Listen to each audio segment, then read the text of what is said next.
nuestros televidentes. Hola, bienvenidos a esto que se llama Contagiarte. Hoy el arte se tomó media hora de programación para contagiarlos de ideas. ¿Qué? ¿Cómo así, Dani? Así como lo oyes, les vamos a hablar sobre pintura, teatro, danzas, fotografía y estimulación en la primera infancia. Y Yure, ¿tú tienes hijos? No, Dani, aún no estoy preparada para esto, pero barájamela más despacio. Yo no sé nada ni de teatro, ni de danza, ni mucho menos de pintura. ¿Qué vamos a hacer? No te preocupes, nosotras solo dirigimos. Vamos a tener unos invitados especiales que nos van a ampliar los conocimientos sobre este tema. Ah, así pues sí. Entonces, ¿con quién empezamos? ¿Cómo es el programa? Hoy les vamos a hablar sobre el origen de cada una de esas ramas del arte y una introducción sobre la estimulación temprana. Así que empecemos con las artes plásticas.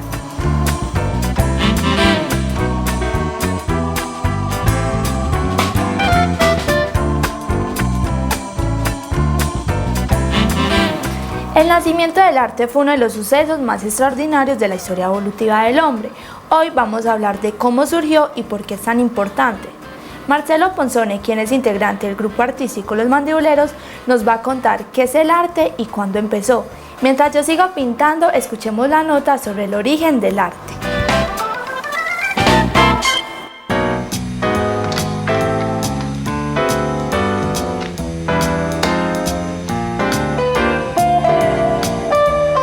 Hay muchas definiciones a lo largo de la historia, es algo muy subjetivo, yo creo que cada uno tiene su forma de entenderlo, desde los artistas hasta los que lo miran desde otro lugar, desde afuera. Por un lado, hay como una costumbre de hablar de arte o de obra de arte con relación a ciertas manifestaciones como puede ser una pintura, una escultura. El arte es la obra o el producto en sí y también el proceso que nos permite llegar a que esa obra se materialice. Hay todo un proceso creativo que además de conexión como con esa fuente de inspiración, también conlleva una parte de metodología, de técnica.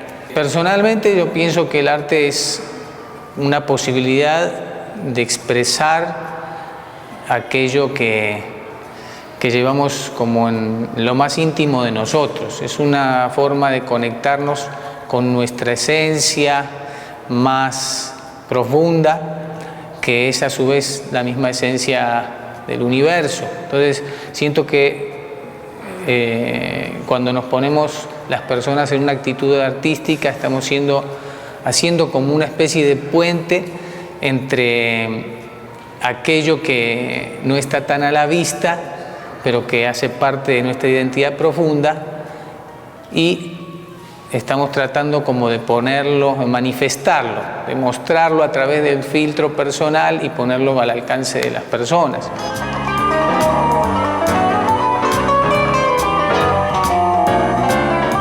Uno podría decir que el arte nace con el mismo hombre, ¿no? Con el mismo ser humano, desde el momento en que él se afirma como tal y surge como una especie que reconoce en sí sentimientos, un proceso de pensamiento.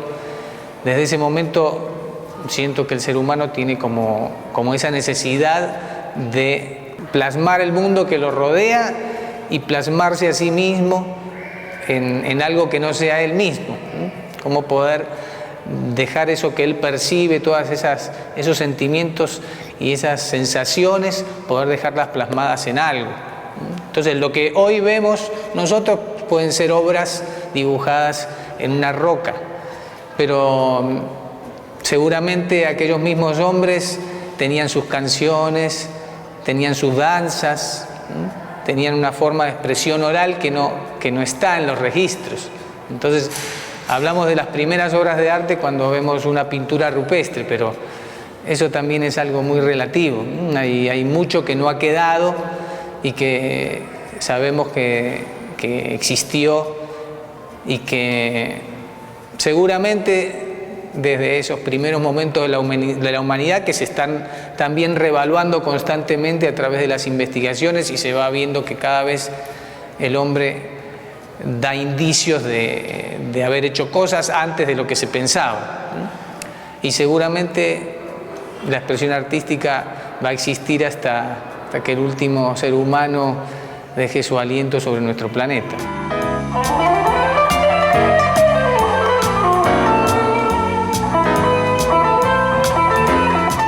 El arte es importante porque permite desarrollar en la persona un proceso de concentración, de conocimiento de uno mismo, como de eso que está dentro de uno, y a partir de esa concentración en uno mismo, al mismo tiempo es como concentrarse con la esencia del universo, de la vida.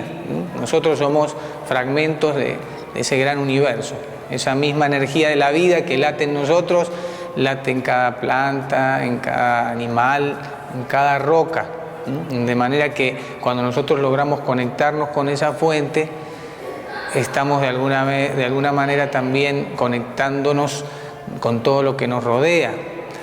Desde este lugar el arte permite también desarrollar un proceso espiritual, porque es un proceso de conexión con esa fuente creativa de la cual nosotros hemos surgido, esa fuente que impregna todo. Qué bueno, a nosotros particularmente nos parece importante que cada uno pueda reconocerse como un pequeño artista. Cada uno de nosotros no necesitamos haber pasado por determinadas escuelas o tener ciertas condiciones especiales. Es cierto que hay gente que tiene facilidades, puede ser para la música, para el teatro, para la escultura, y que cuando esas facilidades, cuando esos dones están y se trabajan, obviamente esas personas van a destacarse.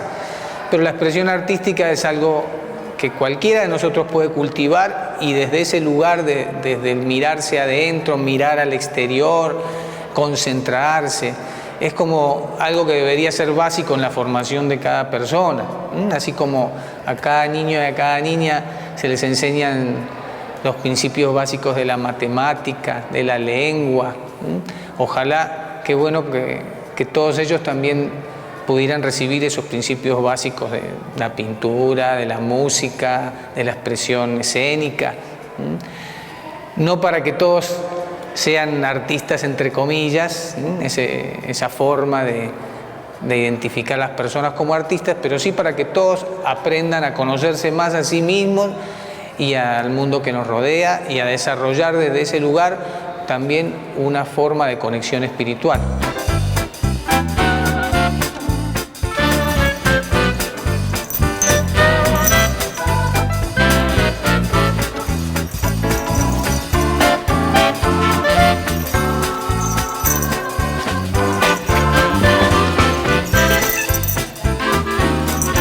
El teatro, así como la música y la danza, se encuentran dentro de las artes más espontáneas y su expresión constituye un elemento fundamental de la condición humana. Es interesante si nos detenemos a pensar en las emociones del hombre actual. Sin mucho esfuerzo nos damos cuenta que deben ser las mismas que las de sus antepasados. Carmen Avendaño, quien es profesora de Ciencias Sociales, nos va a hablar sobre el fascinante mundo del teatro.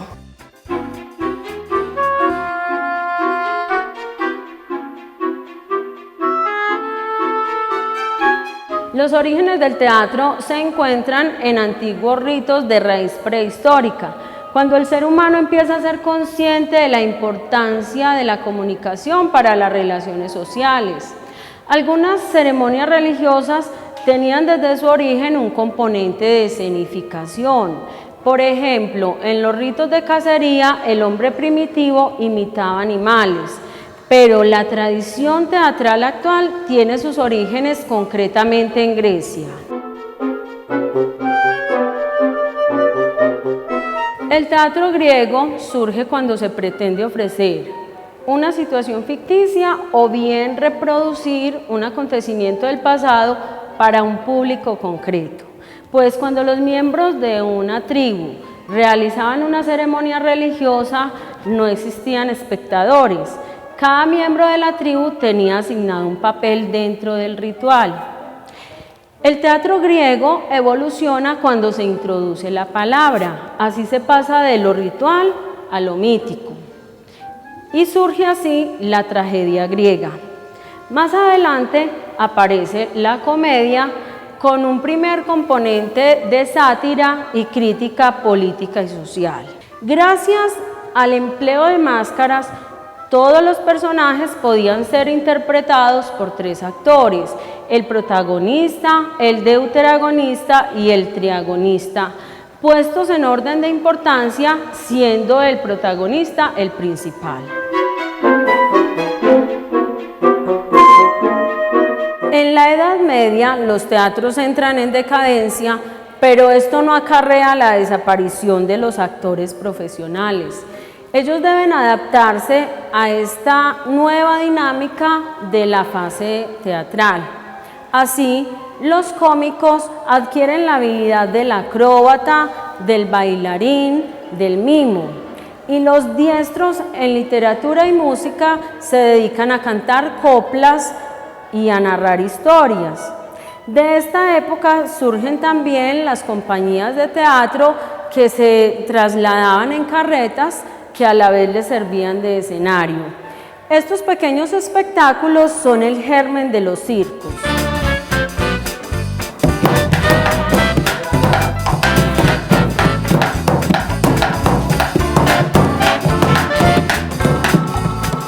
La danza es la expresión musical del cuerpo humano mediante movimientos rítmicos. El ritmo se encuentra en todo lo observable de nuestra percepción, desde las palpitaciones del corazón y la respiración hasta el aleteo de un pájaro.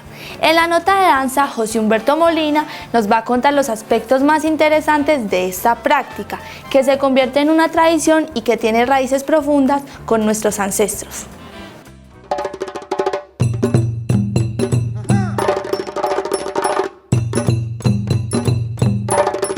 La danza y el teatro comparten un mismo momento de origen. Los rituales religiosos surgen para expresar las diferentes necesidades que experimenta el ser humano. Para las necesidades alimenticias se practicaban danzas que aludían a la caza y recolección de frutos. Para las necesidades de sentido de culto se presentaban rituales fúnebres de lluvia, de trueno, rayo y aludiendo al ocaso del sol. Y para las necesidades de tipo social se practicaban danzas de guerra y matrimonio. Aparece entonces unida al hombre prácticamente desde sus orígenes. Incluso hay autores que consideran esta actividad natural e instintiva y por tanto anterior al hombre y que a su vez es observable en todos los planos de la vida animal. Existe incluso relatos de viajeros a finales del siglo pasado y a principios de este que afirmaban haber visto la danza de los elefantes en la India o leyendas similares de otros animales, pero estos aspectos carecen realmente de fundamento científico. Con el tiempo y la diversificación de la población humana se van configurando poco a poco los diversos tipos de danzas, sin perder nunca el carácter colectivo. La procesión en torno a un objetivo sagrado o un árbol es una de las formas coreográficas más antiguas y que de forma evolucionada, bajo aspectos bien diversos, ha llegado a nosotros.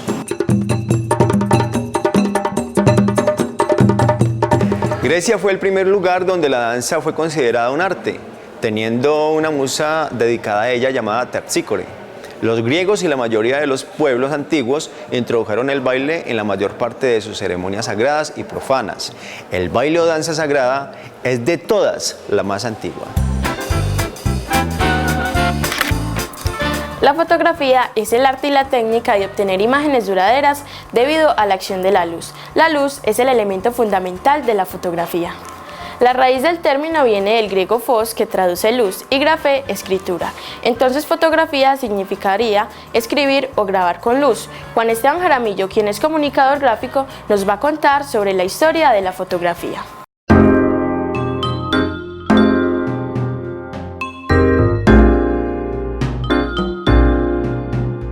El origen de la fotografía lo podemos ubicar en un aparato óptico llamado la cámara oscura. La cámara oscura consistía en un espacio cerrado y oscuro con un solo orificio en uno de sus lados o en una de sus paredes. Por este orificio entraba la luz del exterior generando una imagen que se proyectaba sobre la pared opuesta y que era invertida. Es muy difícil tener a ciencia cierta los datos de quién inventó la cámara oscura o cuándo o en qué lugar sucedió esto, pero se tienen algunos datos importantes. Por ejemplo, se sabe que Aristóteles definió el principio físico básico de su funcionamiento y Leonardo da Vinci usó la cámara oscura para fines artísticos. Para Leonardo consistía como un objeto de investigación porque las imágenes que eran proyectadas en la pared, él las calcaba y podía tener una imagen fiel de lo que estaba pasando en la realidad.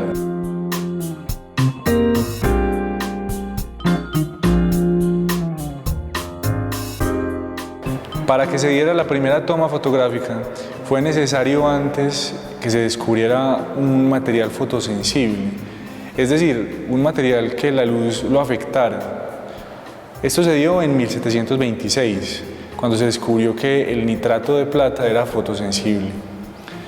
Entonces, 100 años después, Joseph Niepce inventa un método llamado la heliografía, que después pasó a llamarse el método del daguerrotipo. Este método consistía en usar una cámara oscura y en el fondo tener una placa de metal de plata pulida, la cual era fotosensible. Tenía muchos inconvenientes, uno de ellos eran los tiempos de exposición. Los tiempos de exposición quiere decir cuánto se dura tomando la foto. Los tiempos de exposición con el daguerrotipo oscilaban entre los 15 y los 30 minutos. Entonces el modelo tenía que estar sentado media hora esperando a que la foto se tomara, esperando a que los rayos de luz hicieran el efecto en la placa de metal. Pero fue un método bastante llamativo para las clases burguesas porque abarataba los costos de una pintura. Entonces no tenían que hacerse, llamar al pintor a que les hiciera el retrato, sino que simplemente con un daguerrotipo ya tenían su retrato.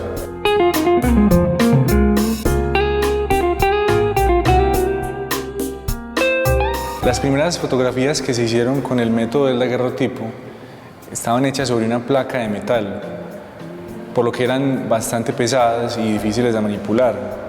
Aparte, los gases y los elementos que se usaban en su producción eran un poco perjudiciales para la salud. También es de destacar en las primeras fotografías que eran elementos únicos, no se podía hacer muchas copias, o no se podía hacer ninguna copia de un daguerrotipo sin dañar el original, entonces eran objetos de culto.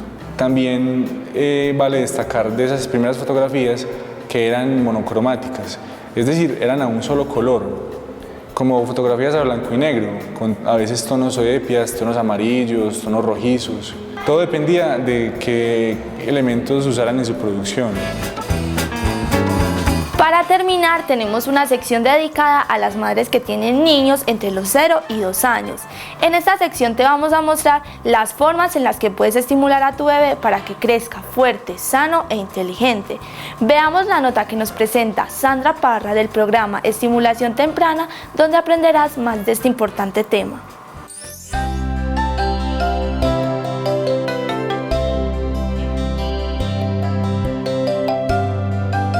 La estimulación temprana ayuda al fortalecimiento del cuerpo y al desarrollo de las emociones y la inteligencia de tu hijo.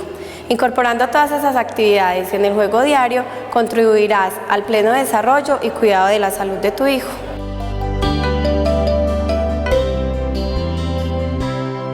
Existen 4 áreas del desarrollo que puedes estimular. La motricidad gruesa, que son los grandes movimientos del cuerpo, los brazos y las piernas. La motricidad fina, que son los movimientos finos y precisos de las manos y los dedos. El área del lenguaje, que es la capacidad que tengo de comunicarme y hablar con las demás personas, y el área socioafectiva, que es la capacidad que tengo de relacionar con las demás personas, mis emociones y mis sentimientos.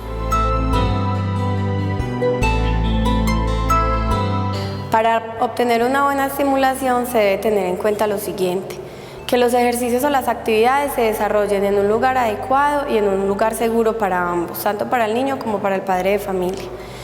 Los ejercicios que se hagan en el momento de la estimulación se debe realizar más o menos 5 repeticiones. Nunca se debe forzar al niño a hacer alguna actividad si él no lo quiere hacer. Siempre se debe felicitar o festejar al bebé al momento de un buen resultado, al terminar un ejercicio. La estimulación se debe hacer más o menos 3 veces por semana. Lo ideal sería que al momento de la estimulación ambos padres acompañaran al niño.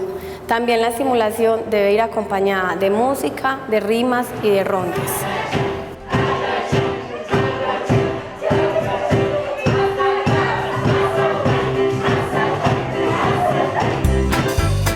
Y bueno, antes de despedirnos de nuestros televidentes, Yure, ¿cuál fue la sección que más te gustó o más te interesó? Dani, la sección que a mí más me interesó fue la de fotografía, ya que mira, antes tenías que demorarte 8 horas para tener tu foto y ya tienes miles en una memoria en un instante. Y Dani, ¿a ti qué fue lo que más te llamó la atención? A mí me gustó mucho la sección de danza porque mira con nuestro cuerpo todo lo que le transmitimos a las personas. Y también esta es una tradición que llevamos desde hace muchos años y que la seguimos transmitiendo de generación en generación. Y bueno, para terminar, esperamos que nuestros televidentes hayan disfrutado como nosotras y que hayan aprendido mucho del arte y las mamás de la estimulación para sus bebés. Y bueno, nos vemos la próxima semana a la misma hora aquí en Corpagua TV.